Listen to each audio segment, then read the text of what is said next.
चलो बात करते हैं। सहसंयोजी बंध कल पढ़े थे, हालांकि तुम्हारे सिलेबस में सिर्फ आयनिक बंध ही दिया हुआ है, दिया है ना? हाँ, सिलेबस में कौन बंध दिया है? आयनिक बंध दिया है पढ़ने के लिए, सहसंयोजी बंधन नहीं दिया है पढ़ने के लिए। लेकिन सहसंयोजी बंधन का थोड़ा मोड़ा उस चैप्टर में होती है, हटाओ ना, अभी ज़रूरत नहीं है, बता देते हैं, थोड़ा लिख लेना अपना, लिखाएंगे तो नहीं हम। देखो सहसंयोजी बंध के प्रकार, और ध्रुवीय सहसंयोजी बंध और ध्रुवीय सहसंयोजी बंध देखे थे। इंटरवल से वापस लिखे, एक बात है। क्या बात है, इसमें कुछ ज़्यादा फैक्ट्स मिलेंगे उससे भी। देखो अध्रुवीय सहसंयोजी बंध है ना, जो सहसंयोजी बंध सजातीय परमाणुओं के मेल से बनता है उसे अध्रुवीय सहसंयोजी बंध कहते हैं। देख लिए हैं, जैसे H2O2 Cl2 आदि के अणु के रासायनिक बंध, समान परमाणु, समझ में आ गया ना? तो एक ही प्रकार के सजातीय, एक ही प्रकार के परमाणु मिलकर बनेंगे तो उसे अध्रुवीय बंध कहेंगे। नोट में फिर लिखा है, नोट वहाँ नहीं होगा लिखा। अध्रुवीय सहसंयोजी बंध से बने अणु पर ध्रुवीयता आवेश नहीं रहता है। कहे रहेगा आवेश? दोनों आवेश चार्ज नहीं होते हैं। जब अध्रुवीय सहसंयोजी बंध से बने अणु पर ध्रुवीयता, अब ध्रुवीयता पोलैरिटी क्या होती है, इसका विशेष चर्चा 11th क्लास में किया जाता है, यहाँ थोड़ा मोड़ा हल्का फुल्का चर्चा करेंगे। अभी इतना जान लो कि अध्रुवीय सहसंयोजी बंध से बने अणु पर, जो अध्रुवीय सहसंयोजी बंध से अणु बनेंगे, H2 बनेंगे, O2 बनेंगे, Cl2 बनेंगे, और भी हम लोग N2 धीरे का निर्माण देखे थे। इस प्रकार से जो बनता है ना, अध्रुवीय सहसंयोजी बंध से बने अणु पर ध्रुवीयता आवेश नहीं रहता है, कोई भी चार्ज इस पर नहीं रहेंगे, है ना। इस प्रकार से बने अणु में साझेदारी के इलेक्ट्रॉन युग्म पर दोनों परमाणु का नाभिकन द्वारा समान बल लगते हैं, क्योंकि एक ही प्रकार के परमाणु के बीच बने ये बॉन्ड होते हैं, एक ही प्रकार के परमाणु के बीच बने बॉन्ड होते हैं। तो जैसे H के बीच बनेगा तो जितना ये हाइड्रोजन इधर वाला बल लगाएगा इस पर उतना ही यह लगाएगा, यानी कि इस प्रकार से बने अणु में साझेदारी के इलेक्ट्रॉन युग्म पर, जो इलेक्ट्रॉन साझेदारी हुआ है उस पर दोनों परमाणु, लेफ्ट का भी राइट का भी, उसके नाभिक द्वारा समान बल लगते हैं, क्योंकि इलेक्ट्रॉन को तो बांध कर नाभिक रखता है, उस पर कैसा बल लगेंगे? दोनों समान बल लगाएंगे, क्योंकि एक ही प्रकार के परमाणु बने हैं तो समान बल लगाएंगे। लेकिन इसमें ऐसा कुछ होता नहीं है, और ध्रुवीय में समान बल लगते हैं, जिसके कारण से कोई भी इस पर आवेश उत्पन्न नहीं होता है। लेकिन ध्रुवीय में समान बल नहीं लगता है, जिसके कारण इसमें आवेश पैदा हो जाते हैं आंशिक रूप से। जो सहसंयोजी बंध विजातीय परमाणुओं के मेल से बनता है, अलग अलग प्रकार के परमाणु मिलकर बनेंगे और साझेदारी के फलस्वरूप बनेंगे, उसे ध्रुवीय सहसंयोजी बंध कहते हैं। जैसे HCl, HBr आदि के अणुओं में रासायनिक बंध ढेरी कल देखे थे, अलग करके पढ़े थे। तो इस सब के हाइड्रोजन अलग प्रकार के हैं, कम मतलब एलिमेंट, क्लोरीन अलग प्रकार के हैं, तो दो अलग अलग प्रकार के एलिमेंट के बीच इस प्रकार से बंध बनते हैं। ध्रुवीय सहसंयोजी बंध से बने अणु पर आंशिक ध्रुवीयता आवेश रहता है। क्यों रहता है बताएंगे कारण बाद में। आंशिक आवेश मतलब कुछ पॉजिटिव नेगेटिव चार्ज पैदा होता होगा, लेकिन वो तो तब होता है इलेक्ट्रॉन त्याग करेगा तब। यहाँ तो साझेदारी हुआ है, फिर भी कैसे हो गया, इसका बारे में आगे चर्चा करेंगे। ध्रुवीय सहसंयोजी बंध से बने परमाणु पर, जो ध्रुवीय सहसंयोजी बंध से अणु का निर्माण होंगे, आंशिक ध्रुवीयता यानी कि आवेश रहता है। आवेश क्यों रहते हैं बताएंगे। इस प्रकार से बने अणु में साझे के इलेक्ट्रॉन युग्म पर, जो साझे इलेक्ट्रॉन युग्म में जितने इलेक्ट्रॉन साझेदारी किया है, दोनों परमाणुओं के नाभिकों द्वारा समान बल नहीं लगता, यानी कि दोनों अलग अलग बल लगाएगा। यानी कि जो ज़्यादा अधिक इलेक्ट्रोनेगेटिव होंगे ना, जिसका विद्युत ऋणात्मकता क्या होगा, अधिक होगा, इलेक्ट्रॉन खींचने की क्षमता जिसका क्या होगा, अपने तरफ इलेक्ट्रॉन क्या करेंगे, खींच लेंगे। अपने तरफ इलेक्ट्रॉन खींच लेते हैं, उस पर आंशिक नेगेटिव चार्ज, थोड़ा पार्शली नेगेटिव चार्ज पैदा हो जाएगा, और जिसके तरफ से खिसक गया उस पर आंशिक क्या होगा, पॉजिटिव चार्ज। इसलिए इस पर क्या उत्पन्न होते हैं, आवेश उत्पन्न हो जाते हैं ध्रुवीय सहसंयोजी बंध में। जैसे हम लोगों ने देखा है कि HCl के बीच यहाँ बंध बना है, तो HCl में क्लोरीन का इलेक्ट्रोनेगेटिविटी क्या होती है, विद्युत ऋणात्मकता ज़्यादा होती है, और धातु है ना, तो इलेक्ट्रॉन खींचने की क्षमता इसमें ज़्यादा होती है। तो ये की करेगा, बॉन्डिंग इलेक्ट्रॉन अपने तरफ खींच लेंगे, अपने तरफ बॉन्डिंग इलेक्ट्रॉन खींच लेंगे, तो थोड़ा सा इलेक्ट्रॉन घसक जाएगा किसके तरफ, तो इलेक्ट्रॉन घसक जाएगा ना, तो थोड़ा सा नेगेटिव चार्ज, पार्शली आंशिक नेगेटिव चार्ज इस पर उत्पन्न हो जाएगा क्लोरीन पर, और इसके तरफ से खींचा जाता, यानी कि इलेक्ट्रॉन थोड़ा सा इसके तरफ से भाग गया, इस पर क्या होगा, पॉजिटिव चार्ज। यही है ध्रुवीयता का कारण। इंटर में ही बताए होंगे, डेल्टा सिंबल दिखाते हैं, या डेल्टा फिल्टर में दिखाएंगे। यानी कि ध्रुवीयता कारण, पोलैरिटी क्या कारण है, आवेश उत्पन्न होने क्या कारण है, विजातीय परमाणुओं के नाभिक की रचना, अलग अलग प्रकार के जब परमाणु मिलकर सहसंयोजक बंध बनाएंगे, नाभिकों की रचना भिन्न भिन्न होती है। बात तो सही है, विजातीय परमाणुओं के नाभिक रचना भिन्न होती है। हाइड्रोजन का अलग रचना है नाभिक का, क्लोरीन का अलग रचना है ना, सोडियम का अलग रचना है, इस प्रकार से सबका अलग अलग रचना होती है। अतः इन परमाणुओं के नाभिक द्वारा साझे के इलेक्ट्रॉन युग्म पर भिन्न भिन्न आकर्षण बल लगते हैं। दोनों थ्रू आकर्षण बल क्या होंगे? अलग अलग क्योंकि रचना दोनों क्या है? अरे दो अलग अलग आदमी, क्षमता दोनों का अलग अलग होगा ना, दोनों अलग अलग बल लगाएगा ना, जो ताकत होगा उसी तरह खींचा जाएगा। फलतः इलेक्ट्रॉन युग्म अधिक शक्तिशाली नाभिक की ओर थोड़ा खिसक जाता है। बोला है ना, जो नाभिक अधिक शक्तिशाली होगा इलेक्ट्रॉन युग्म उसके तरफ खिसक जाएंगे कहीं को। अतः अधिक शक्तिशाली वाले परमाणु पर थोड़ा ऋण आवेश, क्योंकि उससे इलेक्ट्रॉन चला गया तो थोड़ा इस पर क्या पैदा हो जाएगा? ऋण आवेश। और कम शक्तिशाली नाभिक वाले परमाणु पर थोड़ा धन आवेश उत्पन्न हो जाता है। समझ में आ गया ना? उदाहरण जैसे HCl के निर्माण में हाइड्रोजन परमाणु के अंत में थोड़ा सा ऋण आवेश उत्पन्न हो जाता है। हाइड्रोजन परमाणु में थोड़ा सा क्या होगा? ऋण आवेश। फलतः हाइड्रोजन क्लोराइड का अणु आंशिक ध्रुवीयता प्रदर्शित करने लगता है। और क्लोरीन पर थोड़ा सा, हाइड्रोजन पर ऋण आवेश कैसे होगा जी? हाइड्रोजन क्लोराइड के निर्माण में हाइड्रोजन परमाणु अंत में थोड़ा सा ऋण आवेश, गलत लिखा है यहाँ पर, है ना। हाइड्रोजन पर क्या होंगे? धन आवेश। और क्लोरीन पर क्या होंगे? ऋण आवेश होंगे। हाइड्रोजन परमाणु निर्माण में परमाणु के अंत में थोड़ा सा ऋण आवेश उत्पन्न हो जाता है। फलतः हाइड्रोजन क्लोराइड का अणु आंशिक ध्रुवीयता प्रदर्शित करने लगता है ना। इसमें मिसप्रिंट क्या हुआ? इस लाइन को नहीं लिखना है ना, इस लाइन को ऐसे नहीं लिखे जाते हैं। हालांकि हमने फेर करवाया होगा तो वहाँ पर जरूर उसको ठीक करवाया होगा। देखो उसमें ठीक करा हुआ है, जब फेर करवाए होंगे और तो उसको ठीक करवाए होंगे। जैसे यहाँ है ना HCl में मैंने जो बताया वही लिखल है, इस इंटरवल कंपीस हमने लिखाया होगा, इसमें इसी से फेर करवाए थे। इंटरवल इलेक्ट्रोनेगेटिविटी यही वाला होंगे। हालांकि एक बात दोनों में होती है, दोनों को मैंने नोट से पढ़ा के बाद दोनों में होती है, वही बात यहाँ लिखा हुआ है। जब कोवैलेंट बॉन्ड का निर्माण दो असमान परमाणुओं के बीच होता, उसे थोड़ा सा अच्छे लैंग्वेज में लिखे गए है ना, इसी को हमने फेर में करवाया होगा, है ना। जब कोवैलेंट सहसंयोजक बंधन की ध्रुवीयता के लक्षण, जब कोवैलेंट बॉन्ड का निर्माण दो असमान परमाणुओं के बीच होती है तो जिस परमाणु का इलेक्ट्रोनेगेटिविटी क्या होंगे? अधिक होंगी, मतलब इलेक्ट्रॉन को खींचने की क्षमता अधिक होगी। वह बॉन्डिंग इलेक्ट्रॉन को अपनी ओर आकर्षित करता है, जिसके कारण एक परमाणु पर धन आवेश उत्पन्न होता है जबकि दूसरे परमाणु पर ऋण आवेश उत्पन्न होता है। इसे ही polar character of covalent bond कहते हैं, यानी कि सहसंयोजक बंधन की ध्रुवीयता के लक्षण। जैसे HCl का निर्माण हुआ है तो HCl में क्लोरीन तरफ इलेक्ट्रॉन थोड़ा क्या होंगे? शिफ्ट हो जाएंगे। दिखाते हैं जैसे तुमको HCl का जब निर्माण होगा, है ना, जब HCl का निर्माण होते हैं तो HCl के निर्माण में वह मिसप्रिंट किया गया लैंग्वेज में। HCl का निर्माण इस प्रकार से होता है, हम लोगों ने कल देखा है, 2 2 4 2 6 इस प्रकार निर्माण होते हैं। तो यहाँ पर इलेक्ट्रॉन निगेटिविटी, विद्युत ऋणात्मकता क्लोरीन का क्या होते हैं? अधिक होते हैं, यानी कि इलेक्ट्रॉन खींचने की क्षमता क्लोरीन का क्या होंगे? अधिक होंगे। किससे? हाइड्रोजन से। इसीलिए बॉन्डिंग इलेक्ट्रॉन जो है हाइड्रोजन की तरफ अधिक, हाइड्रोजन से हट कर किसकी तरफ चले जाएंगे? क्लोरीन की तरफ। तो जैसे जगह क्लोरीन की तरफ तो हाइड्रोजन पर क्या होगा? Delta positive charge, single bond, एक 2 इलेक्ट्रॉन सिंगल बॉन्ड लगेंगे ना, और इस पर 2 तो 4 2 6 डेल्टा नेगेटिव। डेल्टा मतलब ऐसे तीर दिखा देंगे, इसका मतलब होता है आंशिक थोड़ा सा, है ना, इसका मतलब होता है आंशिक थोड़ा सा, कि डेल्टा पॉजिटिव तनिको पॉजिटिव चार्ज इससे पैदा हो जाएगा, तनिको नेगेटिव चार्ज पैदा हो जाएगा। क्यों? क्योंकि दोनों के हाइड्रोजन और क्लोरीन के आयन परमाणु के, हाइड्रोजन और क्लोरीन के परमाणु के नाभिक बनावट क्या है? अलग अलग है। तो हाइड्रोजन अलग फोर्स लगाएंगे, क्लोरीन अलग फोर्स लगाएंगे, लेकिन क्लोरीन का फोर्स क्या होगा? अधिक होगा, उसके तरफ चला जाएगा। यही है ध्रुवीयता के लक्षण, polar character of covalent bond. समझ में आया? इसमें क्या लिखा हुआ? यही लिखा होगा उसमें? नहीं लिखा ही नहीं उसने है, देखो उसने लिखा ही नहीं है। अब फेर किया होगा तब ना, फेर कहाँ किया? इतने को फेर मतलब इतने को लिखाए थे थोड़े हम, ये तो फेरे नहीं किया है, ये तो पूरा देख रहे हो ना क्या हाल है। हाँ एकदम कैसे दे दिया ये?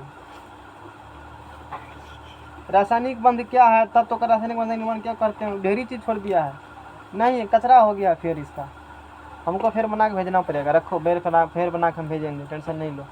आते हैं तब बना के भेजेंगे। अभी जितना तक लिखे हैं एगो यही पेज छोड़े हैं, बना के फिर भेजना पड़ेगा। हमको लगा लिखवाए होंगे, तब किसको बोलवा के लिखवाए थे? हाँ लिखाए हैं शिवम भैया को, मतलब है बोला कुछ छुटल है इसका और उसका। चलो ठीक है। अरे समझ में आया? हाँ जल्दी बोल दिया कि धीरे धीरे बोले हैं? नहीं समझ में आया? ये हाँ समझ आया। समझ में आवे तो रेडियो तुरंत खत्म कर देंगे, तुरंत सिलेबस, जैसे रेडियो में बोलता है न्यूज एंकर वाला ना। ये polar character of covalent bond मैंने समझाया। प्रॉपर्टीज ऑफ कोवेलेंट बॉन्ड, सहसंयोजक बंधन का गुण क्या होता है, इसका प्रॉपर्टीज पढ़ेंगे। Properties of covalent bond, properties of covalent bond. ये ठोस द्रव या गैस होते हैं। ये ठोस हो सकता है, द्रव हो सकता है, गैस हो सकता है। कोवेलेंट बॉन्ड ठोस द्रव या गैस हो सकते हैं। हम फिर बना के भेजेंगे, बढ़िया से उसी को नोट करना। इनके द्रवनांक और क्वथनांक निम्न होते हैं। ये प्रॉपर्टीज ऑफ कोवेलेंट बॉन्ड जो है, ये ठोस है ना, द्रव या गैस, तीनों में से कुछ भी हो सकते हैं, है ना। ठोस द्रव या गैस होते हैं। किस अवस्था मिल सकते हैं? 2 नंबर में इनके ये प्रायः ये जल में प्रायः अघुलनशील होगा, है ना। जल में प्रायः क्या होगा? अघुलनशील, मतलब जल में नहीं घुलेगा। अघुलनशील, जल में नहीं घुलेगा। क्या हमको कैसे पता? साइंटिस्टों ने करके देखा है, मानना पड़ेगा तुमको। नहीं तो जाओ कहीं से लाओ खरीद करके कंपाउंड। कहाँ से लाओगे? हाइड्रोजन क्लोराइड अम्ल है, हाथ ही जला देगा, है ना। तो साइंटिस्टों ने करके देखा, हम लोग उसी को मान के चलेंगे। केमिस्ट्री में कुछ मान के चलना पड़ता है। फिजिक्स में तो खैर फार्मूला पर पता चल जाता है कि घटता है तो बढ़ता है, मतलब समझ जाओगे। लेकिन केमिस्ट्री में कुछ ही रटना पड़ेगा, ऐसा होता है, मानना पड़ेगा तुमको। यह प्राय जल में क्या होते हैं? अघुलनशील। 3 नंबर में इनके द्रवनांक और क्वथनांक, यानी कि इसके मेल्टिंग पॉइंट और इसके बॉइलिंग पॉइंट, एमपी और बीपी, इसके निम्न होते हैं, कम होगा। नीचा मतलब निम्न होगा। मेल्टिंग पॉइंट यानी कि द्रवनांक और क्वथनांक इसका क्या होंगे? कम में होगा, ज़्यादा अधिक नहीं होता है। जल में घुलनशील है। ये प्रायः विद्युत के कुचालक होते हैं, मतलब इसे करंट पास नहीं करेगा। प्रायः अपवाद भी होंगे, क्योंकि प्रायः वर्ड लगा है ना, तो प्रायः ये विद्युत के कुचालक होते हैं, मतलब करंट पास इससे नहीं करेगा। विद्युत के कुचालक होते हैं, करंट इससे पास नहीं करेगा, ये बात होती है। ये प्रायः वाष्पशील होते हैं, मतलब वाष्प बन के उड़ जाएगा। ये प्रायः क्या होते हैं? वाष्पशील। ये प्रायः वाष्पशील। तुम्हारे सिलेबस में सिर्फ दिया है आयनिक बॉन्ड पढ़ने के लिए, समझ में आ गया ना। आयनिक बॉन्ड दिया है। आयनिक बॉन्ड क्या होती है, बात खत्म है। एग्जाम के समय में इसको नहीं पढ़ना है, बाद में पढ़ना है ना, ताकि जानकारी होना चाहिए ना। हम क्या पढ़ा रहे हैं, एग्जाम में क्या सिलेबस है, बुक में तो बहुत लिखल है। एग्जाम में क्या आता है, सीधा सीधी क्वेश्चन में कौनटा, उसमें देखो जो क्वेश्चन आया है इंपॉर्टेंट क्वेश्चन वही सब है। 10 साल के क्वेश्चन जाते हैं करके क्वेश्चन नहीं छूटेगा। ऑब्जेक्टिव लोग कहता छूटता है, ऑब्जेक्टिव हम जो पढ़ा नहीं इसी से बन जाएगा। कॉपी रिविजन मारो, उसी से ऑब्जेक्टिव आएगा। सजेशन पर ले देते हैं, क्वेश्चन बैंक दिमाग लगाओ, उसी से क्वेश्चन आती है। जितना पढ़ा रहे हैं उतना थोड़े एग्जाम के लिए पढ़ा रहे हैं हम। तो ये बात हम लोगों ने पढ़ लिया, इस बॉन्ड के बारे में जानकारी ले लिया, समझ में आ गया ना। अब थोड़ा मोड़ा बात बचल है, दोनों में अंतर पढ़ लेते हैं। हम नोट्स बना के भेजेंगे ना, अभी जितना पढ़ाएं उतना तो ठीक है, उतना तो करवे किया। अभी जैसे कल तक ठीक है, कल तक तो सब चीज़ बते भी किए हैं। आज से छूटेगा तो आज से हम भेजेंगे, तुमको लिखना है बढ़िया तरीक़ा से। ध्रुवीकरण बता दिए।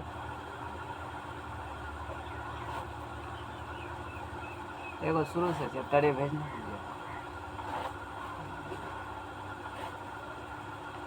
है ना। वैद्युत संयोजी यौगिक, इसी को हिंदी होता है ना। किसका हिंदी होता है? हैं?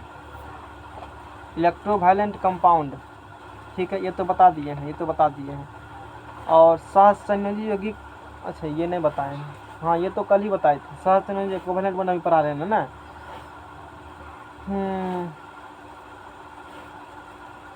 वही सब फैक्ट जो यहाँ से बता वही से फैक्ट लिखल है, ठीक है। अब दोनों में देख लो अंतर क्या होती है, दोनों में अंतर। वैद्युत संयोजी यौगिक और सहसंयोजी यौगिक में अंतर। इन यौगिकों के अणु आयनों से बने होते हैं। किसके?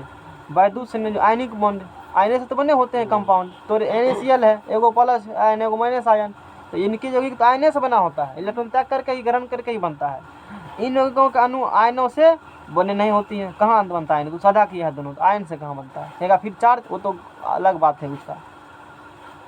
समझ में? इसके यौगिक आयन से वरना खिसक गया तब ना, वो अपने मन से थोड़े इलेक्ट्रॉन मतलब त्याग ग्रहण किया है, साझेदारी किया है। ये यौगिक प्रायः जल में घुलनशील तथा कार्बनिक घोलों में अघुलनशील। ये जल में घुल जाएगा, कल देखा था ना सोडियम क्लोराइड को जल में घोल लेते करंट पास करेगा, लेकिन कार्बनिक घोलों में क्या होंगे अघुलनशील, ऑर्गेनिक घोल में नहीं घुलेगा। ये उल्टा कहेगा हाथों के साथ हमेशा, ये कहेगा हम जल में नहीं घुलेंगे, लेकिन कार्बनिक घोलों में घुल जाएंगे, ये कार्बनिक में नहीं घुलता। ये दोनों में अंतर है। तो ये टॉपिक कंप्लीट हुआ, बॉन्डिंग वॉन्डिंग वाला गप खत्म हुआ। अब जो पढ़ेंगे, और ये बहुत इंपॉर्टेंट टॉपिक है, अब जो हम लोग पढ़ने वाले हैं फिर कोऑर्डिनेट बॉन्ड होते हैं। ये तो नहीं पढ़ना है, ये अगले मंथ में पढ़ाते हैं इसको। हाइड्रोजन बॉन्ड और भी प्रकार के बॉन्ड होते हैं, है ना। इसके बाद जो है इसमें जो टॉपिक दिया गया है ना,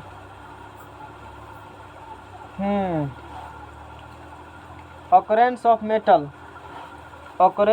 मेटल, प्राकृतिक में धातु कैसे कैसे मिलते हैं, क्या होते हैं, इसके बारे में जानकारी लेंगे। जैसे यहाँ है धातुओं की प्राप्ति,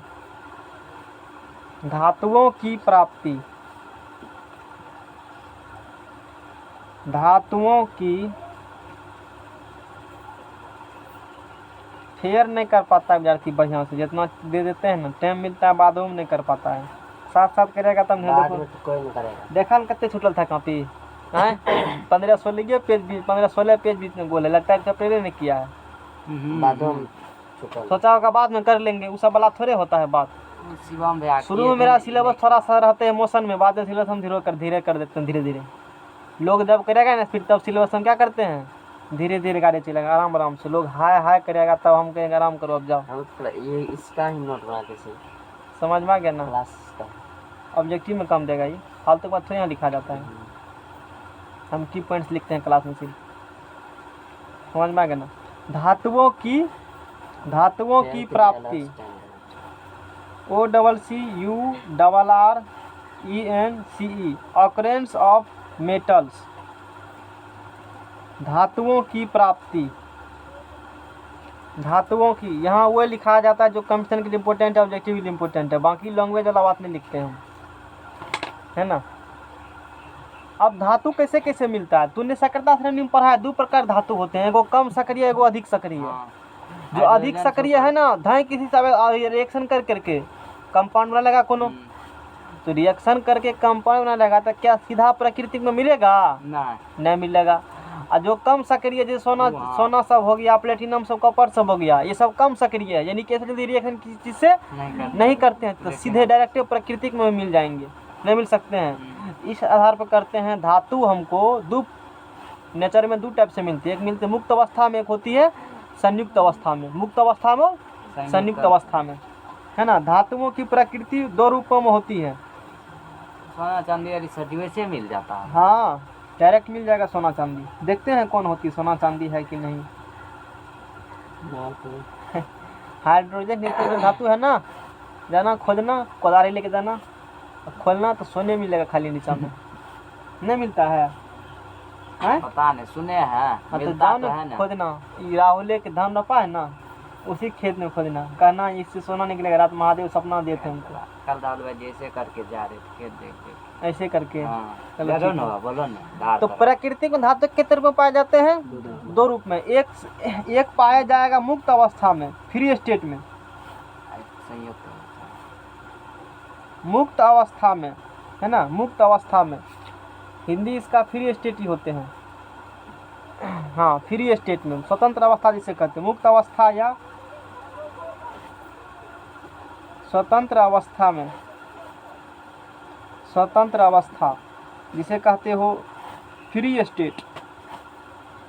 और दूसरा जो होती है वो होती है संयुक्त अवस्था।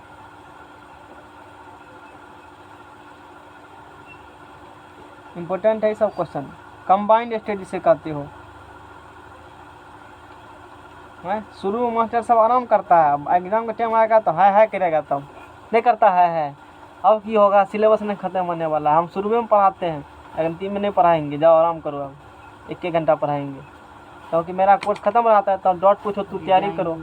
कार्बन लेंगे, हाँ कार्बन। अब कार्बन ले क्या करेंगे? देखा जाएगा। बोर्ड। अरे कार्बन तू लोग का धरल है, यहाँ पर कार्बन है रखल है पैकेट में, तुम्हारे कार्बन है वो, हाँ तब उसमें 20-25 को से बेसी होगा करीब।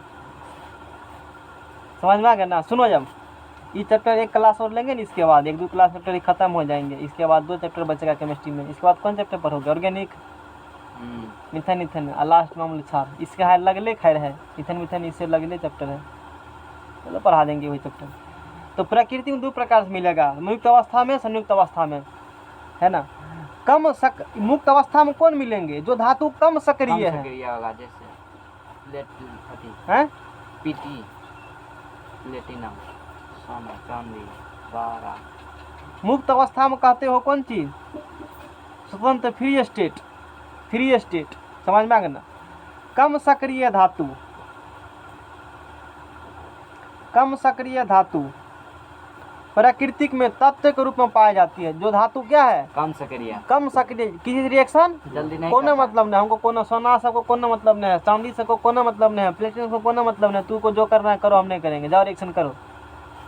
खुशमतिया करने पर करेगा, सालों लग जाते रिएक्शन करने में, ऑक्सीजन से ही करता है, लेकिन धीरे धीरे खुशमत करते तब कला परत चढ़ेगा उस पर, होता है ना। तो कम सक्रिय, देखो पकड़ करके सब बताएंगे तुम्हारे मन जो क्वेश्चन हमको सब पता है, सुनते जाओ खाली, अपने जवाब मिलते जाएगा। फिर उसे का गिरेगा तो तू लिखेगा कॉपी को, क्या साल लगा है लिखने में, एगो नोट तो तैयार नहीं हो पाता तो कॉपी गिरवा रहे हो। इसमें जानते हो कितना है? पूरा ये 12th है भरल इसमें, लगा फिजिक्स ये पूरा। क्या क्या होगा तो हम ही जानते हो, तो ही जानता होगा। चलो ठीक है, हटा फालतू की बात, सुनो यहाँ। तो कम सक्रिय धातु जो है, यानी कि हाइड्रोजन नीचन धातु होता है, हाइड्रोजन नीचन सक्रियता श्रेणी में कौन कौन आता है?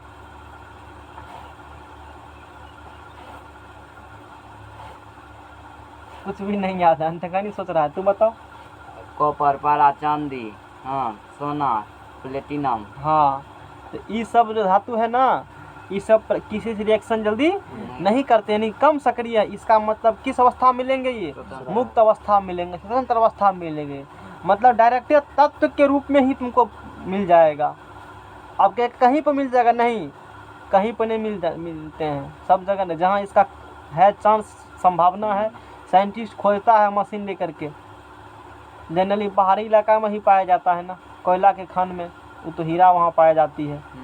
सबका क्षेत्र होती है, इस क्षेत्र में पाया जाएगा। समझ में आ गया ना। ज्योग्राफी में पढ़ोगे, ज्योग्राफी में पढ़ोगे कि किस क्षेत्र में पाया जाता है, कहाँ पर क्या संभावना, इसका ज्योग्राफिक टॉपिक है। हम लोग को केमिस्ट्री में सिर्फ इतना जानना है कि कैसे कम सक्रिय धातु होंगे तो अभिक्रिया नहीं करके किसी से तत्व के रूप में ही प्रकृति सीधा आ जाएंगे, आप खोद करके निकाल लेंगे। और जिस रेट में मार्केट में बिकता है ना, वही रेट में बिक जाएगा, तुरंत वो निकाल खटाखट। अब जिस रेट में सोना बिकता है ना, जो भी चांदी, प्लेटिनम सब, उसी रेट में डायरेक्ट खादों से निकालेंगे और बेच लेंगे, बिक जाएगा। लेकिन लोहा सब कहेगा, मैग्नीशियम, सोडियम सब, कैल्शियम सब, नहीं, ये रेट में नहीं बिकता है। क्यों? देखेंगे क्यों ऐसा होती है। उसमें कचरा उचरा मिला रहेगा काफ़ी। लोहा को मट्टी तर में गाड़ दो तो कुछ दिन बाद क्या होती है? जंगल लग जाता है। लेकिन छुच्छे लोहा बचता है, उसमें मट्टो सटल रहता है, और भी कुछ चीज़ सट जाएगा, तो क्या उसी रेट में फिर लोहा बिक पाएगा?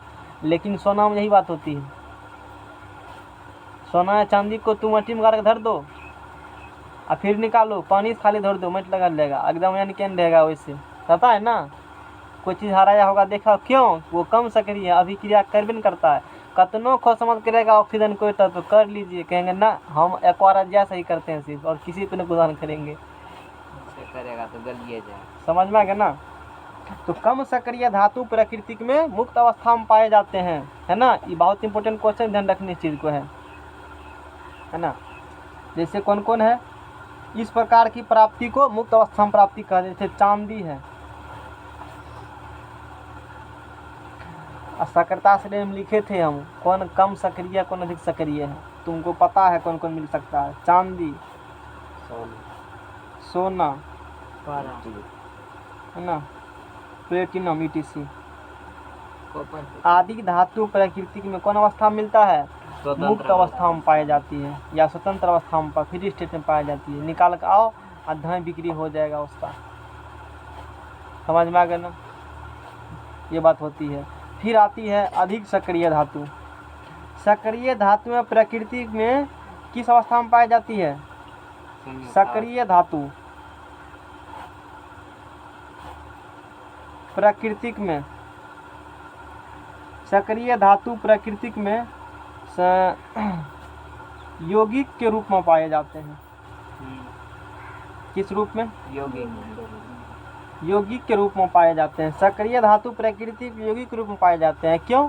अभिक्रिया कर लेगा किसी से, सोडियम में है अभिक्रिया कर लेगा, कैल्शियम में है अभिक्रिया, जस्ते है अभी लोहे है अभिक्रिया कर लेगा किसी से, अभिक्रिया कर लेगा तो उसके साथ कोनो और एलिमेंट आ जाएंगे ना, ऑक्सीजन से करेगा तो लोहा का ऑक्साइड मिलेगा ना, इसीलिए संयुक्त अवस्था में मिलते हैं, कंपाउंड रूप में मिलेगा। कंपाउंड किसे कहते हैं? जब 2 या 2 से अधिक तत्व आपस में मिलकर कोई चीज़ बनाते हैं तो उसी को क्या कहा जाता है? कंपाउंड कहा जाता है। यानी कि उसमें 2 या 2 से अधिक तत्व होते हैं, कंपाउंड यौगिक में होते हैं। 9th में पढ़ा होगा ये सब बात, है ना। ये वाला जैसे कौन कौन है जो अधिक सक्रिय धातु होंगे, जैसे पोटासियम, कैल्शियम, सोडियम, लोहा, ETC, ये सब ऐसे धातु और भी होंगे। तो प्राकृतिक में किस अवस्था में मिलेगा? संयुक्त अवस्था में मिलेगा। एल्युमिनियम वाला जाति होता है बाल्टी घड़ी। अब रुको ना, वही तो बताएंगे, नोट में उसको लिखते हैं एल्युमिनियम वाला को, नोट में देखना गिरेगा। सुनो अब नोट में लिखाते हैं उसको। कॉपर तथा एल्युमिनियम धातुएं प्राकृतिक में मुक्त एवं संयुक्त दोनों अवस्था में पाई जाती है। कॉपर और कौन चीज? एल्युमिनियम मुक्त अवस्था मिलता है और संयुक्त यानी कि बहुत स्टेट में पाए जाते हैं। जिधर दही उधरे सही, दोनों तरफ ध्यान इसका रहता है। कॉपर और किसका? एल्युमिनियम का। कॉपर एंड एल्युमिनियम मुक्त, है ना, एवं सब कलम से हमारे हाथ लिखने में होता है। मुक्त एवं कैसे लिखते हैं? संयुक्त दोनों अवस्था में पाए जाते हैं। मुक्त एवं संयुक्त दोनों अवस्था में पाए जाते हैं। कॉपर और एल्युमिनियम एकलौता है ये, अंदाज ना ये बात होती है। सक्रिय धातु प्रायः संयुक्त अवस्था में, सक्रिय धातु प्रायः संयुक्त अवस्था में और कम सक्रिय धातु प्रायः मुक्त अवस्था में। यहाँ वर्ड क्या यूज किया? प्रायः यूज किया, यानी कि फ्री स्टेट में कुछ मिल सकते, जैसे यहाँ है एल्युमिनियम भी अनसक्रिय है लेकिन मुक्त और संयुक्त दोनों मिलती है। कॉपर क्या सिर्फ संयुक्त है, में तो कुछ केमिस्ट्री है तो यहाँ पर जानवे करता है। 100% पूरा बात तो नहीं लागू होगा, जो कह देंगे वही होगा, अपवाद होवे करेगा इसमें।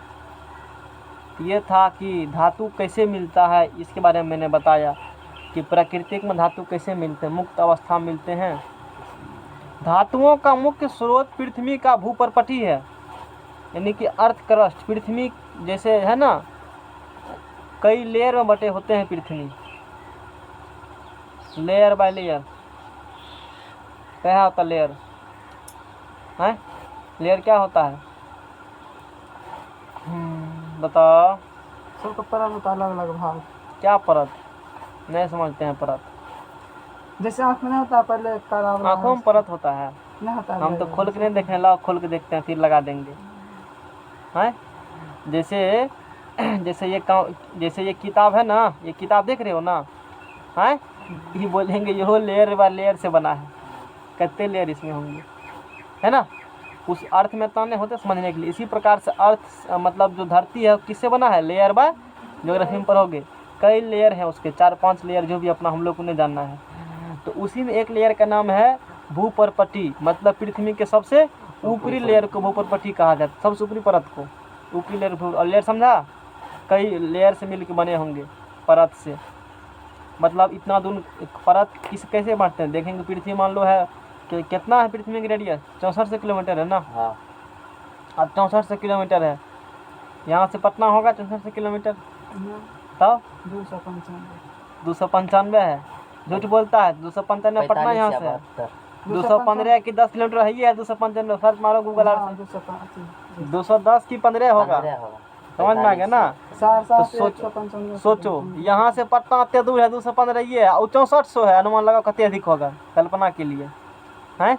विदेश दिल्ली, अरे वो दूर, दिल्ली इतने है। अब सोच लो ना, धरती इतना बड़ा 64 किलोमीटर रेडियस है, तो 6400 किलोमीटर का त्रिज्या के वृत्त बनाओ, गोला बनाओ, इतने बड़ा है पृथ्वी, सोच लो हैं। हाँ तो तब 6400 का त्रिज्या लो ना, वहाँ से गोला खींचो ना, तो वही तो पृथ्वी है। गोले ना है पृथ्वी, लगभग गोले न कह सकते हो, कहेगा गोल कहाँ है, कहेंगे गोल है ना, कहेगा तू चपटा, कहेंगे आत्मा है ना। जैसे चुट्टा का हाथ पर ले लो यहाँ पर, तो चुट्टा क्यों लगेगा, ये कनी टाक है, मतलब बहुत बड़ा है। जैसे मान लो इस हथेली पर एक चुट्टा कर लेंगे, चुट्टा क्या लगेगा कि बड़ा है, बहुत बड़ा नंबर है, ज़्यादा टेढ़ी नहीं लगेगा, उसको नहीं लगेगा है। छोटा तीर हम लोग है ना, अब इसमें काफ़ी क्या है, बड़ा बड़ा है, इसीलिए मतलब हम लोग को लगता है चपटा है। अब बात बुझा, हम लोग चुट्टिया पृथ्वी सामना में 64 किलोमीटर उसका तिरजिया है, चुट्टा की तरह है, तो तुमको टेढ़ लगेगा कि चपटा है कि है। सेटेलाइट से देखेगा तब चलेगा पता पृथ्वी गोल है, सेटेलाइट से देखता है ना, है ना। तो पृथ्वी के सबसे ऊपरी परत को भूपर्पटी कहा जाता है, और भूपर्पटी में ही एल्युमिनियम 7% परसेंटेज नहीं रखना है। भूपर्पटी में कौन कौन तत्व पाए जाते हैं, जैसे एल्युमिनियम पाया जाएगा 7%, याद नहीं करना परसेंटेज। लोहा 4%, क्योंकि इसका परसेंटेज एक्यूरेट नहीं एग्जाम आने वाला, इसीलिए। Calcium 3%, sodium 2.5%, potassium 2.5%, magnesium 2%, titanium 0.6% एवं अन्य सभी धातुएं बहुत थोड़ी मात्रा में पाई जाती है। थोड़ा बहुत पाया जाता है। अधिकतर धातु सब है ना पृथ्वी कहाँ मिलता है, केंद्र पर जाकर के,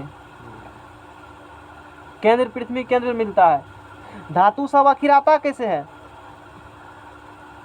और लिखा है सोडियम क्लोराइड, मैग्नीशियम क्लोराइड आदि कुछ विलय लवण समुद्री जल में पाए जाते हैं, कुछ समुद्री जल में भी मिलते हैं।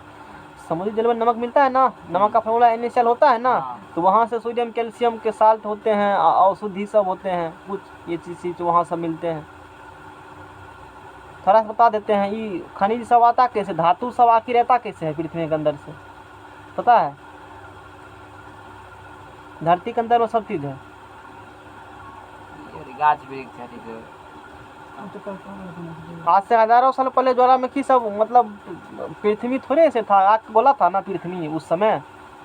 तो धरती के सेंटर पर सारे मेटल सब पाए जाते हैं। जैसे जैसे अंदर जाओगे धातु वैसे से मिलेगा। जब ज्वालामुखी से फटता है ना, ऊपर से अंदर से मारेगा, धरती फाड़ करके ऊपर आग के खदकल गोला सब निकलेगा अंदर से, उसी से निकलता है सब। उसी से आयस के सब जो होता है ना, खनिज धातु पदार्थ सब जो ऊपर चले आते हैं, वही पहाड़ बन जाएगा धीरे धीरे। तो वही पहाड़ को हज़ारों साल लगता है, वो पहाड़ को ठंडा होने में। जो पहाड़ देखते हो ना बनल है, वो हज़ारों साल, हल्का फल्का बताएंगे। ज्योग्राफी टॉपिक नहीं पढ़ाते हैं यहाँ, इंजीनियरिंग में पढ़ाए जाते हैं, और ज्योग्राफी में भी टॉपिक जो बोल रहे हैं अभी हम थोड़ा मोड़ा जानकारी देते हैं, वो चैप्टरे है थोड़ा जानकारी। तो ऐसे प्रोसेस से हमको धातु मिलता है कि अर्थ के क्रस्ट के अंदर खोल रहा है, वहाँ हज़ारों डिग्री टेम्परेचर हीट काफ़ी है। अर्थ जितना अंदर से बाहर से ठंडा, उतना अंदर से गर्म है, काफ़ी गर्म है। धातु सब वहाँ द्रव अवस्था में, लिक्विड फॉर्म में है, लदबद दही की तरह है। और जब फटेगा ना, गैस फूस बनेगा ना, अंदर से कहाँ चला जाएगा, ऊपर चले आती है।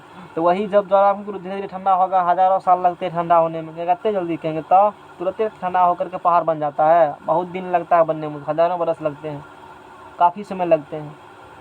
तो पहाड़ बन जाएगा। पहाड़ जब बन जाएगा तो उसी पहाड़ को तोड़ करके हम लोग और पहाड़े बनेंगे, कोई धरती के अंदर, धरती के बाहर, मतलब इधर तो छिड़िया उड़िया जाते हैं। तो उसी सब से धातु से हम लोग प्राप्त करते हैं। यही कुछ प्रोसेस है, पत्थर तोड़ करके ही सब बनाया जाता है। उसका प्रोसेस फिर है, चलो ये सब बाद में पढ़ेंगे, ये सब नहीं पढ़ना है तुमको। अब फिर होती है कि खनिज, हम लोग को चैप्टर में जब पढ़ेंगे ना, धातु कैसे प्राप्त करेंगे इसके बारे में पढ़ना है। तो उससे पहले देखो खनिज अयस्क क्या होती है इस बारे में पढ़ेंगे। हाँ, 11th में जाओगे, 12th में चैप्टर नंबर 6, इसका चैप्टर है खाली एगो, general principle and isolation of element, तत्वों के निष्कर्षण का सिद्धांत। इंजीनियरिंग में जाओगे तो इस पर एक ब्रांच है, जैसे सिविल ब्रांच, इलेक्ट्रिकल ब्रांच है ना, मेटलर्जी करके ब्रांचें हैं। धातु कैसे निष्कर्षण किया जाता है ना, इसका ब्रांचें होता है। वो 3 साल, वो 4 साल वही पढ़ता है धातु के निष्कर्षण के लिए। तो तू कहीं वो यहाँ हम लोग को पढ़ना है एग्जाम पास करने के लिए, अच्छा नंबर लाने के लिए, कॉम्पिटिशन क्वेश्चन सॉल्व करने के लिए। मेटलर्जी ब्रांच ही है, बहुत सारे NIT कॉलेज मेटलर्जी होते हैं। चलो आगे देखते हैं। खनिज क्या होती है, धातु कैसे निकाला जाता है, उसके लिए पहले समझना पड़ेगा खनिज, मिनरल। अभी जैसे मैंने बताया कि खनिज, मिनरल क्या होती है।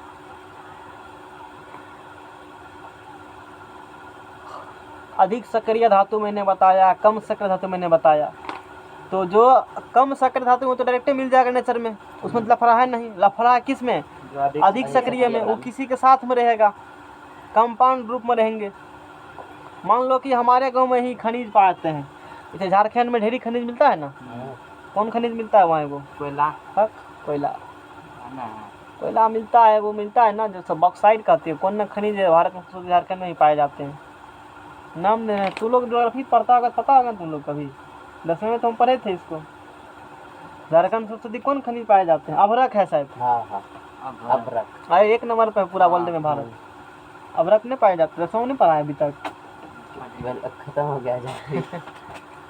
कितना दिन पढ़े ज्योग्राफी, पढ़ते भी नहीं है, अभ्रक का थोड़ा मोड़ा भंडार याद है ना। अभ्रक का भंडार। कोयला भी पाए जाते हैं, जादूगोरा में पाया जाता है, झारखंड जादूगोरा में पाया जाता है कोयला, खदान है। भागलपुर में भी है, कौन शहर का नाम, वहाँ भी कोयला मिलती है। समझ में आ गया ना? बोकारो में।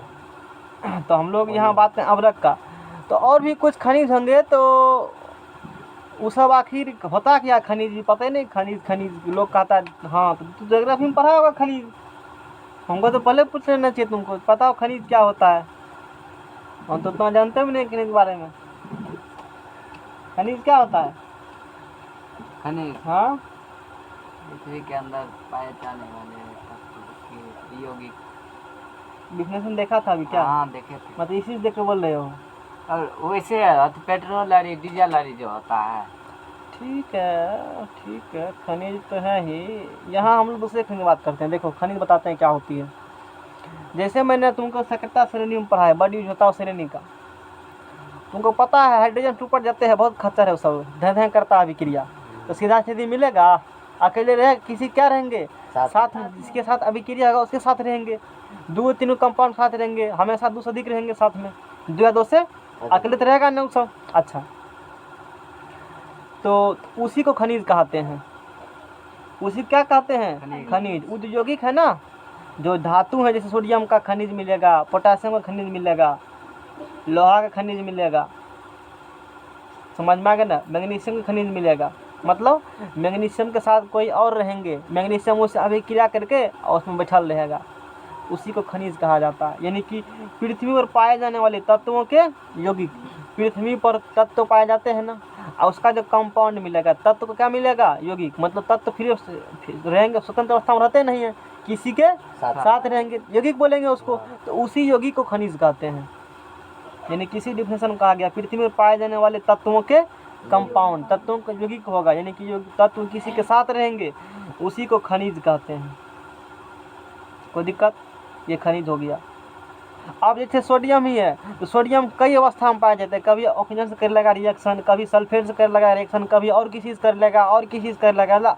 सोडियम के अलग अलग कई प्रकार के कंपाउंड पाए जाते हैं। मैग्नीशियम के कई प्रकार कंपाउंड पाए जाते हैं, कॉपर के कई प्रकार कंपाउंड पाए जाते हैं, एल्यूमिनियम के कई प्रकार कंपाउंड पाए जाते हैं। सबको क्या बोलेंगे? खनिज ही बोलेंगे। सबको क्या बोलेंगे? खनिज ही बोलेंगे। तो खनिज समझ में आ गया ना। पृथ्वी पर पाए जाने वाले तत्वों का जो कंपाउंड है ना, उसी को क्या बोलते हैं? खनिज कहा जाता है। शुद्ध पेट्रोलियम का रहा हो तो कार्बन का प्रोडक्ट है, वो तो सब उससे हम लोग निकालते हैं। खनिजन हुआ। हाँ, और कोई दिक्कत? ओरिजिनल डिफिनेशन यही जो लिखा है, केमिस्ट्री डिफिनेशन, वो खाली ज्योग्राफी के लिए ठीक है, वो भी हम लोग अलग बात करते हैं। पृथ्वी पर पाए जाने वाले तत्वों को खनिज कहते हैं। जैसे रॉक साल्ट, इप्सम साल्ट, ढेरी पढ़ेंगे खनिज हम लोग, अभी ढेरी खनिज का नाम लेंगे। समझ में आ गया ना। अब देखो, जैसे कि मान लेते हैं इस प्रकार से, ये इंडिया है, इस प्रकार से यहाँ खनिज पाए जाते हैं। इंडिया का है अपना, कोई भी कंट्री है, यहाँ पर क्या मिलेंगे? खनिज मिलेंगे। इस क्षेत्र में खनिज मिलती है, इस क्षेत्र में खनिज मिलती है, इस क्षेत्र में खनिज मिलती है, इस क्षेत्र में खनिज मिलती है। मान लो ये सब कॉपर का खनिज है, यहाँ भी कॉपर मिलता है, यहाँ भी कॉपर है, यहाँ भी कॉपर है, यहाँ भी क्या है? कॉपर है। लेकिन कॉपर अकेले नहीं है, यहाँ कॉपर के साथ सल्फेट होंगे, यहाँ कोई और कंपाउंड होगा, यहाँ ऑक्सीजन होगा, यहाँ कोई और होगा कॉपर के साथ, जस्ता हो सकते हैं, और भी कुछ होंगे, मिलल होगा। सब जगह जाएंगे, 1 किलो यहाँ से खुद निकाल लेंगे, धर लेंगे धोकरा में, 1 किलो से निकाल लेंगे, धोकरा में धर लेंगे, 1 किलो सब जगह से क्या किए? निकाल लिए। नंबर दे देते हैं, 1 2 3 4, 1 किलो सब जगह से लेकर आए। यहो में कॉपर था, यहो में कॉपर था, यहो में कॉपर था, पत्थर रूप में मिलेंगे। किस रूप में मिलेंगे? पत्थर के रूप में। सबको तोड़ करके अपना ले आएंगे।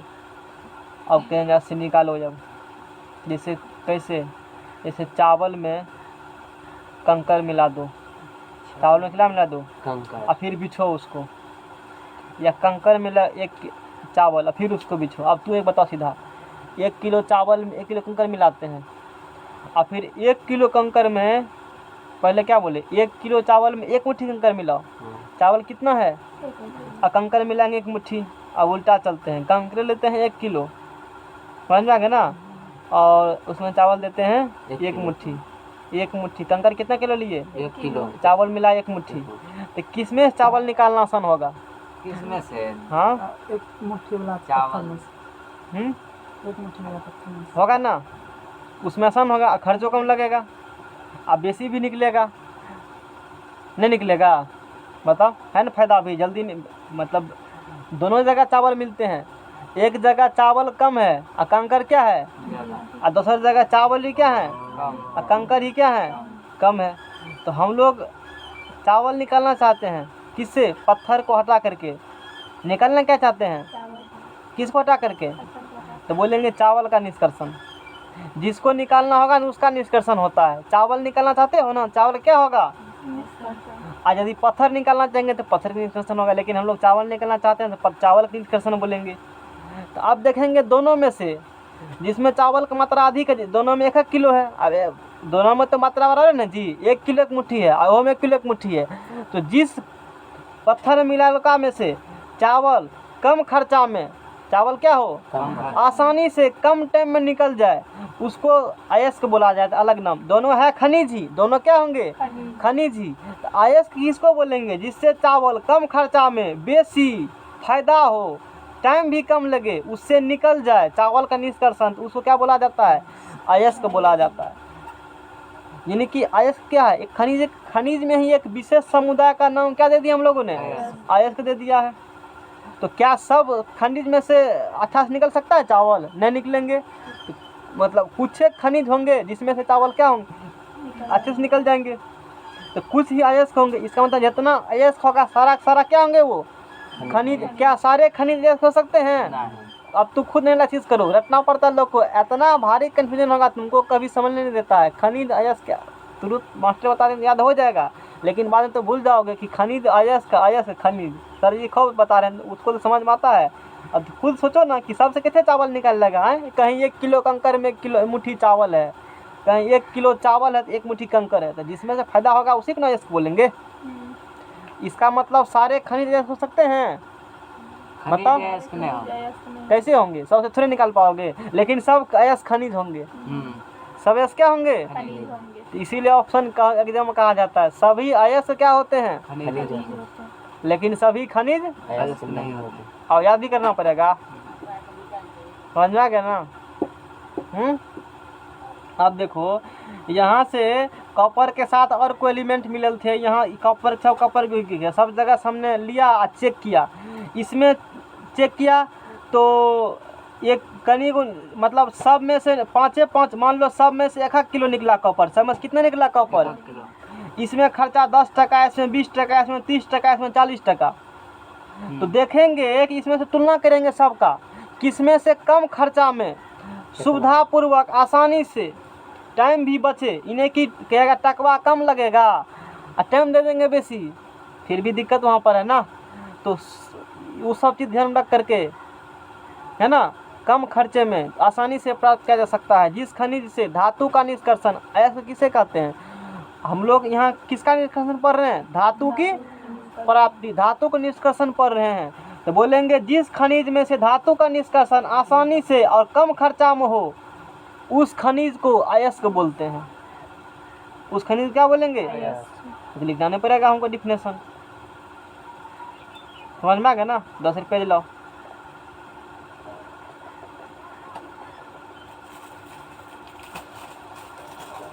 डिफिनेशन लिख देते हैं यहाँ पर एक लाइन का। पृथ्वी में पाए जाने वाले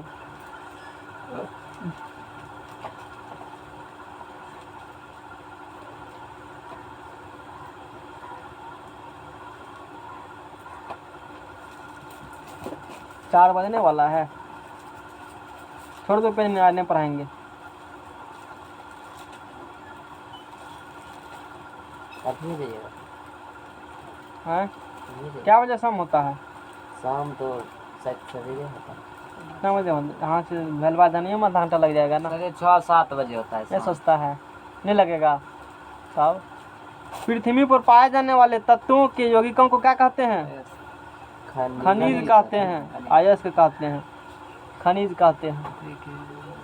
नहीं समझ में आया? हाँ समझ गए। पृथ्वी पर पाए जाने वाले तत्वों को अति खनिज कहेंगे। कह देंगे ना हाँ। कि नहीं कहेंगे? हाँ कहेंगे। समझ में आ गया ना? हाँ। तुमको समझ में आया? क्या समझ में आया? बोलिएगा खनिज अयस्क मतलब हाँ ठीक है, तो समझ लाओ, नेक्स्ट पेज लाओ, लगल है ना, पढ़ा देते हैं, ये काफ़ी टाइम है। चलो ना घूम फिर के आते हैं, जाएगा? खर्चा देंगे। चलो बंद करो। तो खनिज समझ में आ गया ना? हाँ। जैसे रॉक साल्ट, खनिज के एग्जाम्पल ढेरी खनिज हम लोग देखेंगे। रॉक साल्ट जिसका NaCl होता है, इप्सम साल्ट, इप्सम। पढ़ाएंगे इस सबको, अथी में पढ़ाएंगे। MgSO4 ETC, समझ में आ गया ना? इसके बाद हम लोगों ने क्या पढ़ा? अयस्क, जिसे क्या कहते हो? अयस्क को ओर्स कहते हो। अयस्क यानी कि ओर्स, ठीक है ना? वे खनिज जिसे धातु का निष्कर्षण सुगमता पूर्वक, वे खनिज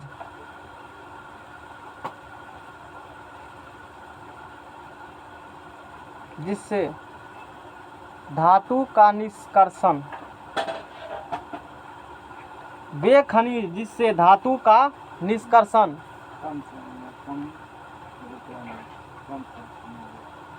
सुगमता पूर्वक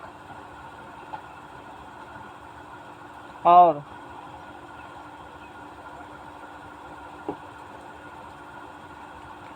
कम खर्च में किया जाता है,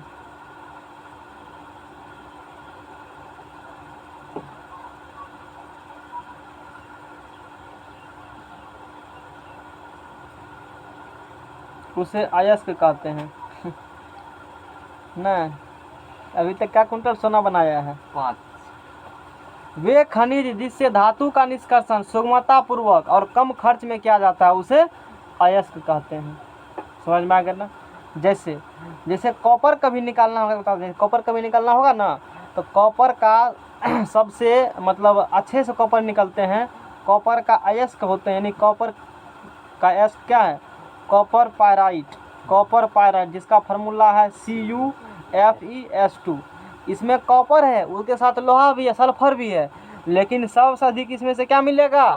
कॉपर। इसीलिए इसको कॉपर अयस्क कहा गया है, और नाम उसका कॉपर पायराइट, इसका नाम रखे हम लोग कॉपर पायराइट, यानी कि CuFeS रटाए पड़ेगा। शायद शुरू में रटाए होंगे हम इसको, रटाए ना शुरू में? अयस्क रटाए नहीं होंगे, इसका फार्मूला, इसका फार्मूला ये केमिस्ट्री के शुरू में ही 10वां में नहीं दिए हैं रटने के लिए। हाँ तो तुमको याद ही होगा। तो रटने वाला काम पहले करो, 1 महीना पहले, 2 महीना पहले। कॉपर का कभी निकालना होगा तो कॉपर पायराइट से निकाल लो, तो कॉपर आसानी से निकल जाएंगे, कम खर्चा में। सबसे और भी क्षेत्र जगह पर कॉपर पाए जाते हैं, लेकिन अच्छा सबसे यही को माना जाता है। ऐसा नहीं है कॉपर सिर्फ कॉपर पायराइट से निकल सकते हैं, और भी चीज़ से निकलते हैं कॉपर, लेकिन टका होगा, खर्चा भी, इसी समय भी बर्बाद होगा। समझ में आ गया ना? तो कॉपर कभी भी निकालना होगा, कहाँ से निकालेंगे हम लोग? कॉपर पायराइट से। एग्जाम पूछता है कॉपर पायराइट एस किस कॉपर का किसी निष्कर्षण होता है, तो कॉपर पायराइट से निष्कर्षण होता है कॉपर का। जस्ता का भी निकालना होगा तो जिंक ब्लेंड से निकालना, जस्ता, zinc blende, DLENDE, zinc blende, नाम फार्मूला क्या होगा? ZNS, zinc blende, zinc blende, zinc blende. इससे जस्ता का निष्कर्षण सुगमतापूर्वक और कम खर्च में किया जाता है। दिक्कत को ना? अब कई प्रकार के अयस्क पाए जाते हैं, निर्भर करता अयस्क किस प्रकार का है, उस प्रकार का मेथड उस पर अप्लाई किया जाता है उसका निष्कर्षण के लिए। जैसा अयस्क वैसा मेथड का निष्कर्षण अप्लाई करेंगे। कई प्रकार के तरीका है, ऐसा थोड़े है। चलो ठीक है। Types of ores, types of ores, अयस्क के प्रकार। अयस्क के प्रकार, टाइप्स ऑफ ओर्स, जैसे ऑक्साइड्स और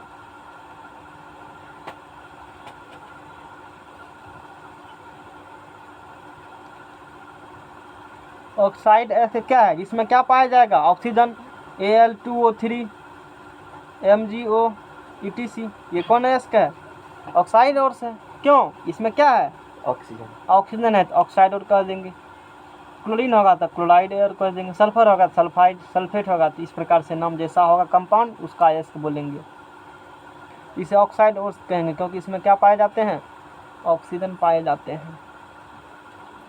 जैसे उसके बाद है क्लोराइड अयस्क, chloride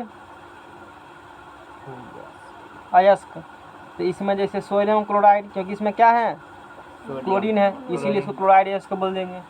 magnesium chloride, MgCl2, 6H2O, ETC, और भी ढेरी हैं। इस सब का नाम क्या है, हम लोग आगे नाम लिखेंगे। अभी सिर्फ इतना समझना है कि इसमें क्लोरीन है तो इसीलिए इसको क्या बोलेंगे, क्लोराइड अयस्क बोलेंगे। नामांकन आगा करेंगे, आगा नाम देंगे सबका। कोई दिक्कत समझ में आ रहा है कि नहीं आ रहा है? भारत में क्या सब बोले, 4:30 बज गया। कितना बजा अभी, हाँ, 4 बजा। 4 बजा। 4 बजा है अभी, कोनो बात नहीं है, बहुत समय है। सल्फेट अयस्क, ये तो बात राहुल भाई जी। सल्फाइड अयस्क, सल्फाइड अयस्क, सल्फाइड अयस्क जैसे HgS, जिसमें क्या रहेगा, सल्फर रहेगा, उसे क्या बोलेंगे, नाम क्या है, अभी मध्य में लगाओ, सल्फर है ना इसे, तो सल्फाइड अयस्क बोल देंगे। इतना आगे नामांकन करेंगे हम इसका, ये सल्फाइड अयस्क बोल देंगे। 4 नंबर में जैसे सल्फेट अयस्क,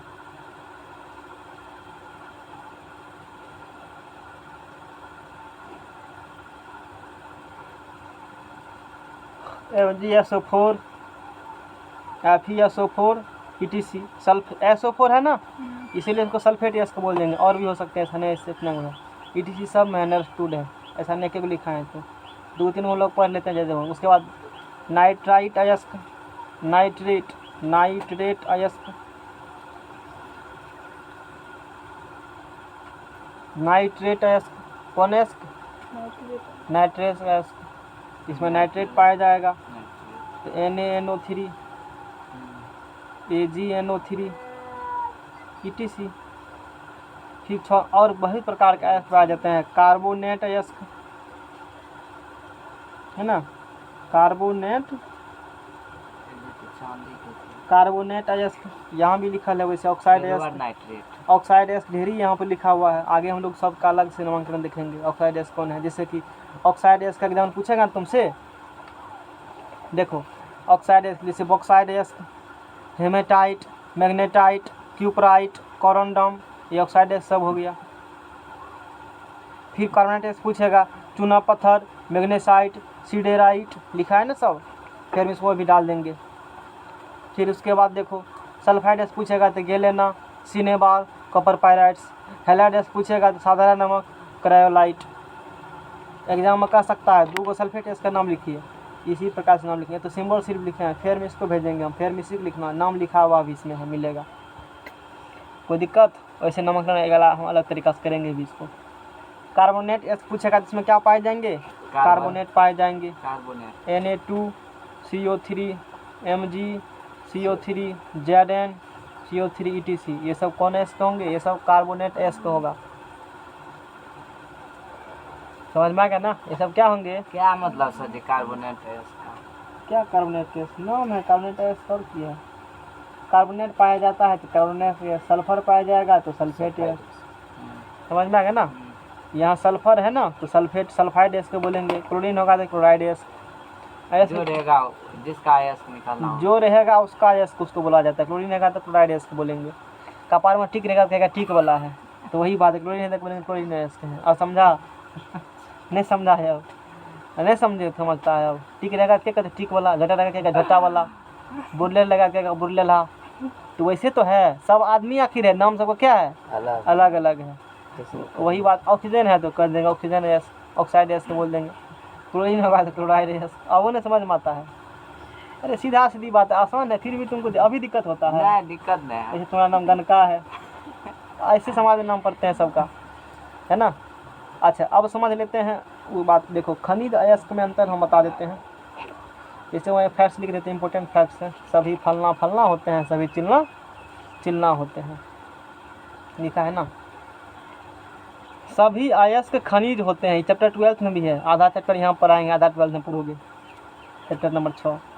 सभी अयस्क 12 में अभी 10वां जितना पढ़ा है सब 12 में काम देगा टोटल जन बैलेंस। बेस जो स्टार्ट कर रहे हैं 9 तारीख को भी पढ़ेंगे। नहीं ठीक बोला। बैरवा पैदरा सबको नहीं पढ़ाएंगे, गुल्ला सब की पढ़ेगा नहीं। का विद्यार्थी हमसे पूछ रहा है।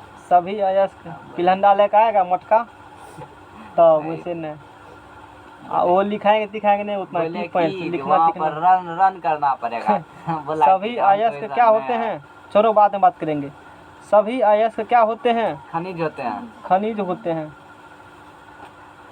सभी अयस्क खनिज होते हैं, जितना अयस्क होंगे सब खनिज होंगे। लेकिन है ना, लेकिन सभी खनिज अयस्क नहीं होते हैं। सभी खनिज अयस्क नहीं होते हैं। समझ में आ गया होगा सबको। दिक्कत भी है, याद नहीं है। पहले दिक्कत था खनिज अयस्क में। काल्हो तक दिक्कत, अभियो तक था दिक्कत। तू दिमाग में आ गया सब अखो सब खो नहीं। ठीक है बताना पड़ेगा। ये सब भूलता है। सभी खनिज अयस्क होते, सभी अयस्क खनिज होते हैं, सभी खनिज अयस्क होते। ऑप्शन ठीक बताए थे जनरल में। पता नहीं उसमें बताया। हाँ अ ख हम बताए हैं उसमें, सब पहले तब ख बताया सब हमने। ख होगा, ख सब नहीं होगा। वो बताते हैं तब विद्यार्थी के दिमाग में आता है। देखो इसमें ट्रिक जो हमने बताया है ना, यहाँ क्या लिखे हैं, अंतर लिखने के बाद ट्रिक आप बताते हैं इसको। सभी अयस्क क्या लिखा है, खनिज खनिज। तो यहाँ क्या आया है, ओ। यहाँ क्या आया है, खो है, आया है ना। आया खाया। है पहले ओ की पहले खो, और पहले क्या होता है ओ। तो जितना ओ है ना वो सब का सब क्या होगा, खो। लेकिन सब खो नहीं होगा, पहले कौन आता है, ओ। जितना ओ होगा वो सब का सब क्या होगा, ख होगा। खो लो। समझ में आ गया ना। जैसे नहीं कहता बड़का बेटा में सबका साथ होता है, लेकिन छोटका में नहीं होगा। ये बड़का है बुझो, इसमें क्या होगा, सबका साथ होगा, यानी कि सभी क्या होंगे, खनिज। लेकिन सभी खनिज नहीं होगा, हम नहीं देंगे। हम कहे देंगे। अब बात समझ में आ गया ना। ये बुझो बड़का है, बड़का में क्या होगा, सब का हिस्सा हमहूँ लेंगे तो हमहूँ लेंगे, तो कमाएगा तो सब खाएगा। सब खाएगा। बड़का कमाएगा, उसके पास बड़का के पास धन आ रहा है, इधर सब पकड़ के खा रहा है। लेकिन इसको कोतूला जब कहेंगे उसका ना, बारी आएगा तो सब अलग हो जाएगा। कहेंगे ना वो सब वाला बात नहीं होने वाला है, हमारा तो सब कैसे ले लेगा। इसीलिए कहा जितना सभी अयस्क क्या होते हैं, अल्लाह बंद करो, सभी अयस्क क्या होंगे, खनिज होंगे। लेकिन सभी खनिज अयस्क नहीं होंगे। यानी कि ये रिएक्शन यहाँ से यहाँ होते हैं इस दिशा में, लेकिन फिर करेगा रिएक्शन रिवर्स में, तो हर एक केस में नहीं होते हैं। किसी किसी केस में हो सकते हैं, हर एक केस में नहीं होंगे। यानी कि डबल तरफ रिएक्शन नहीं होता है। रिवर्सिबल रिएक्शन नहीं पढ़े थे हम लोग, ऐसा रिएक्शन जो क्या हो, दोनों दिशा में हो। तो सब कंपाउंड में थोड़े होता है रिवर्सिबल रिएक्शन, कुछ ही कंपाउंड में होते हैं। अब समझ में आ गया ना। पहले वो कि पहले खो ओ, तो सारा का सारा ओ क्या होगा, खो। लेकिन सब खो यानी कि सभी खनिज होंगे, सभी खनिज अयस्क नहीं होंगे। ये इतना आसान क्वेश्चन है, लोग को समझा दो क्लास में समझ जाता है, लेकिन बाद में वो भूल जाते एग्जाम में हैं। गलती करता है। एग्जाम में ऐसे अब नहीं करेगा गलती, कभी नहीं होगा गलती। याद रखना इस चीज़ को टेक्निक से। अरे जो पहले आया उसमें सबका साथ होगा, सीधी सी बात है। पहले आए हो तो सबका साथ होगा, उसमें बात खत्म है। वैसे समझने के लिए तो हम समझाते हैं, ग्रामर नहीं समझाए थे, वैसे भी खैर हमको ट्रिक की जरूरत नहीं पड़ता है खनिज अयस्क में। समझे हो बढ़िया से तो बेसिक नहीं समझ याद करना पड़ेगा तुमको। फिर खनिज और अयस्क में कुछ अंतर ही होते हैं। अंतर बुक से लिखना पड़ेगा, मेरे कॉपी में अंतर नहीं लिखा, हम कह देते हैं बुक से लिखना अंतर। सुनो कम से कम छोड़ते हैं। हाँ अंतर छोड़े हैं, खाली अंतर बुक से लिखना पड़ेगा। खनिज अयस्क में अंतर समझा देते हैं। भू पर खनिज अयस्क में अंतर बुक से लिखना पड़ेगा तुमको। खनिज अयस्क में क्या अंतर होते हैं, फिर वैसे भेजेंगे तो हम सब चीज़ डाल देंगे उसमें, कोशिश करेंगे। खनिज और अयस्क में अंतर। भू पर पट्टी में प्राकृतिक रूप से पाए जाने वाले तत्वों के यौगिकों को क्या कहते हैं, खनिज। बात तो सही है। अयस्क क्या होती है? वे खनिज दोनों, यानी कि पहला टर्म दोनों का डिफिनेशन, क्योंकि एग्जाम में डिफिनेशन अंतर ज़्यादा आते हैं चांस मैट्रिक में पूछने का। मैट्रिक में है ना अंतर, ई ऑब्जेक्टिव के लिए जहाँ बताया ख वाला गप, अंतर पूछने का 2 नंबर लिखने वाला क्वेश्चन मैट्रिक में चांस होते हैं आने का, तो हम सुना देते हैं। तो पहला में इसका डेफिनेशन, दूसरा में मतलब दोनों में पहला डिफिनेशन लिख देना, पहला क्वेश्चन बन गया डिफिनेशन, 3-4 अंतर लिखना पड़ेगा, 2 नंबर का तो 3-4 अंतर लिखो तो नंबर मिलेगा। उसके बाद सभी खनिजों में धातु की प्रतिशत मात्रा एक समान नहीं होती है। एक समान क्या होगा? क्या सब खनिज धातु का परसेंटेज एक जैसा होगा? नहीं, अलग अलग समय होंगे। जैसे 4 को नंबर लेते हैं ना, 1, 2, 3, 4 जगह का कॉपर निकाल, सब में कॉपर परसेंटेज क्या होंगे? अलग अलग होंगे। लेकिन जितना अयस्क होगा सभी अयस्क में धातु का परसेंटेज मात्रा पर्याप्त होता है। सभी में क्या होगा? पर्याप्त होगा, तब ना उसको अयस्क नाम दिए हैं। अयस्क में धातु का परसेंटेज क्या होते हैं? पर्याप्त होते हैं, तभी अयस्क नाम देते, अयस्क नाम देते ही नहीं। समझ में आ गया ना? जैसे गाँव में कहते हो रोपनिया जोन, एगो होता है गाँव में जोन, एगो होता है रोपनिया जोन। जैसे सीजन चल रहा है ना मी, एगो जोन होता है, अरे धान तो सब रोप लेगा, लेकिन रोपनिया जोन सब नहीं होता है। लेकिन सारा का सारा रोपनिया जोन क्या होंगे? जोन, लेकिन सारा जोन रोपनिया जोन नहीं होगा। वही बात है खनिज अयस्क में। और समझ में आ गया ना? क्या सब जोन रोपनिया जोन होगा? लेकिन सब रोपनिया जोन तो जोने है। वही वाला बात यहाँ भी है। और जितना रोपने जोन है लगभग सबका अच्छा मतलब परसेंटेज रोपने का, सब बढ़िया से रोपते हैं, अच्छे तरीके से रोपते हैं ना जी। क्या सब जोन रोपते हैं बढ़िया से? और यो न बुझ रहा तो खनिज अयस्क क्या बुझेगा? ठीक उसी प्रकार से जितना का जितना अयस्क है अति खनिज है, सारे खनिज में धातु का परसेंटेज अच्छे मात्रा में बराबर अलग अलग होते हैं। लेकिन जितना अयस्क हैं उस सब में अच्छा प्रचुर मात्रा मिलेंगे, बेसिक ना प्रचुर मात्रा मिलेंगे, धातु मिलेंगे तुमको, या जो चाहते हो वो मिलेगा, तब ना अयस्क नाम दिए हो। इसी कारण से सभी खनिजों से धातु, खनिजों में कुछ अशुद्धियाँ होती है जो धातु के निष्कर्षण में बाधा डालती है। बात तो सही है, खनिज में क्या होगा? अशुद्धियाँ होगा, जो धातु के निष्कर्षण में क्या होगा? बाधा डालेगा। अब मान लो गिट्टी है 1 किलो, है 1 किलो गिट्टी है, उसमें बालू मिला, जैसे मोटो फेंक दिया, तब 1 मुट्ठी चावल है, वो चावल निकालो। या सिर्फ बड़का बड़का गिट्टी में रहेगा चावल 1 मुट्ठी, कौन आसान होगा निकालना? गिट्टी वाला। ये कतरा वाला कौन माथा खराब करेगा? उसमें बालू है, टोमेटो है, पकड़ के सब सैन में दिया के में बड़ा मुश्किल हो, इसीलिए कहते हैं बड़ा दिक्कत होगा। हाँ, मतलब खनिज से धातु निष्कर्षण क्या होते हैं? काफ़ी टिपिकल हो जाते हैं, क्रिटिकल कंडीशन हो जाते हैं, मेहनत लगेगा निकालने में। लेकिन अयस्क से, अयस्क में अशुद्धियाँ नहीं बराबर होती है, तब ना अयस्क नाम दिए हैं उसको। अयस्क में अशुद्धियाँ नहीं बराबर होती है। जोन से रबाएगा ना सिंपल जोन से, तो फाँकी मार देता है वो बीच बीच में, जैसे गाँव सुनता होगा। और अपने जब आओगे फाँकी में प्लेयर गप नहीं, यानी उसमें डिमेरिट नहीं के बराबर है, लेकिन नहीं के बराबर है। उसी प्रकार से कहा गया है कि अयस्कों में अशुद्धियाँ नहीं के बराबर होती है। दिमाग में गया? फिर वही वाला गप, सभी खनिज अयस्क नहीं है और सभी अयस्क खनिज है। 5 गो अंतर है दोनों में। किताब बात जा करके छाप लेना।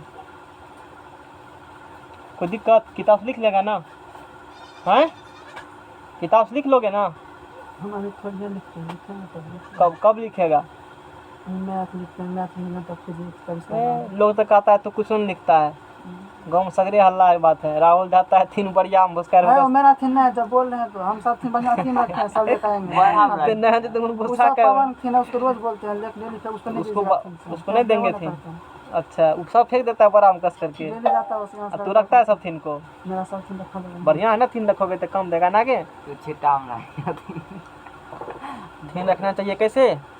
बड़ा अच्छे से रखना चाहिए थीन को, ठीक रहता है। मेरा सब फाइल में दिखेंगे, है ना? तो ये समझ में सबको आ गया होगा कि खनिज और अयस्क का क्या बात होती है। समझ में आ गया ना? दिक्कत ही है इसमें। अंतर लिख लेगा ना बुक से? अंतर लिख लेना। अगला पेज धराओ।